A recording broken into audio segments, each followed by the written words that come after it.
Moi, ce qui m'avait frappé, puisque je suis ingénieur comme beaucoup peut-être des gens qui vont nous écouter aussi, c'est qu'on savait parfaitement quantifier le volume de tonnes de carbone qui restait à émettre pour finalement rentrer ou plutôt dépasser les objectifs qu'on s'était fixés aux accords de Paris.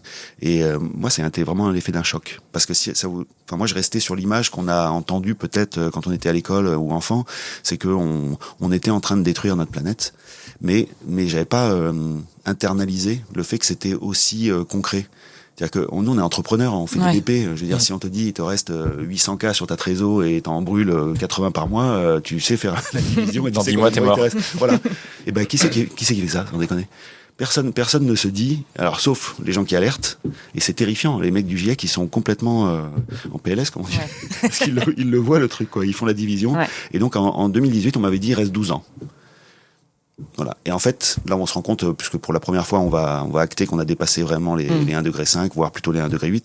Ce truc-là, il est déjà derrière nous. Et donc, tout ça pour dire que moi, j'ai eu un peu tous ces facteurs qui sont rentrés en jeu comme ça. Et à ce moment-là, ça a commencé à me devenir insupportable pour moi de me dire que j'étais dans une boîte qui, certes, marchait bien, mais où je commençais aussi à sentir un décalage en termes de sens. Je voyais pas ce que j'apportais. Et surtout, je commençais à sentir que je ne contribuais pas à améliorer la situation dans laquelle on se trouvait.